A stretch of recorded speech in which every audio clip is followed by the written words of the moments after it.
ಹಾ, ಈಗ ಜನರ ಸಮಸ್ಯೆ ಕಾಣಿಸ್ತಾ ಇದೆಯಾ ಚೈತ್ರ ಅವರೇ ನಿಮ್ಗೆ? ಏನೆಲ್ಲ ಜನರು ಪ್ರಾಬ್ಲಮ್ಸ್ನ ನೋಡಿದ್ದೀರಾ ನೀವು?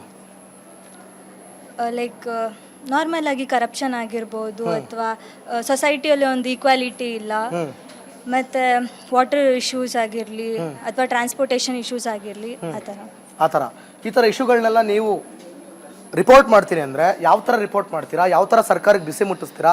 ಈ ಪ್ರಾಬ್ಲಮ್ಸ್ನ ಹೆಂಗೆ ಸಾಲ್ವ್ ಮಾಡೋಕ್ಕೆ ಟ್ರೈ ಮಾಡ್ತೀರಾ? ಫಸ್ಟು ರಿಯಾಲಿಟಿ ಏನಿದೆ ಅದನ್ನು ತೋರ್ಸೋಕ್ಕೆ ಪ್ರಯತ್ನ ಮಾಡ್ತೀನಿ, ಮತ್ತು ಆ್ಯಕ್ಚುಯಲ್ ಫ್ಯಾಕ್ಟ್ ನ್ಯೂಸ್ನ ತೋರ್ಸೋಕ್ಕೆ ಪ್ರಯತ್ನ ಮಾಡ್ತೀನಿ. ದೆನ್ ನಾನಾಗಿ ಹೋಗಿ ವೆರಿಫೈ ಮಾಡ್ತೀನಿ, ಮತ್ತು ನಾನು ರಿಪೋರ್ಟ್ ಮಾಡಿದಾಗ ಸರ್ಕಾರ ಅದನ್ನೇನಾದರೂ ಎಚ್ಚರಿಕೆ ತಗೋಬೇಕು.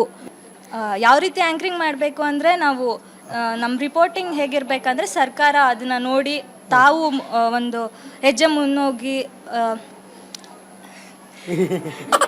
ಓಕೆ, ನೀವೇನೋ ಹೇಳಕ್ಕೆ ಬರ್ತಾ ಇದ್ದೀರಾ, ಅದು ಜನರಿಗೂ ಗೊತ್ತಾಯ್ತು. ಈಗ ನಾನು ಇನ್ನೊಂದು ಅವ್ರು ಆ್ಯಕ್ಷನ್ ಇಮಿಡಿಯೇಟ್ ಆಗಿ ಆ್ಯಕ್ಷನ್ ತಗೋಬೇಕು. ಆ ಥರ. ನಿಮ್ಮ ಹೆಸರೇನಂದ್ರೆ? ಚೈತ್ರ. ಚೈತ್ರ ಅವರೇ, ಈಗ ನೀವೇನೋ ಒಂದು ರಿಪೋರ್ಟ್ ಮಾಡ್ತಾ ಇರ್ತೀರಾ, ಫುಲ್ ಇಂಪ್ಯಾಕ್ಟ್ ಆಗಬೇಕದು, ಒಳ್ಳೆ ಬಿಸಿ ಮುಟ್ಸಿರ್ತೀರಾ. ಅಷ್ಟೊತ್ತಿಗೆ ನಿಮ್ಗೊಂದು ಫೋನ್ ಬರುತ್ತೆ, ಏಯ್ ಚೈತ್ರ, ನಿಮ್ಗೊಂದು 10 ಲಕ್ಷ ಕ್ಯಾಶು, ನಿಮಗೆ ಹೊಡಿತೀನಿ, ಎಲ್ಲ ಬಿಟ್ಬಿಡಮ್ಮ, ನಿಲ್ಲಿಸ್ಬಿಡು ಅಂದರೆ ಏನು ಮಾಡ್ತೀರಾ? ನಾನು ನಿಲ್ಸಲ್ಲ. ಮತ್ತೇನು ನಿಲ್ಲಿಸ್ತೀರಾ? ನನಗೆ ಫಸ್ಟ್ ಸೊಸೈಟಿಗೆ ಏನು ಸಂದೇಶ ಕೊಡಬೇಕು ಅದು. ಹೋಗವಾ? ಯಾರು ಮನೇಲಿ ಫೋನ್ ಬಂತಾ?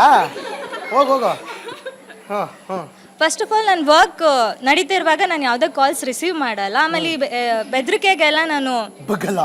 ಹೌದು, ಜಗ್ಗಲ್ಲ, ನಾವು ಬಗ್ಗಲ್ಲ.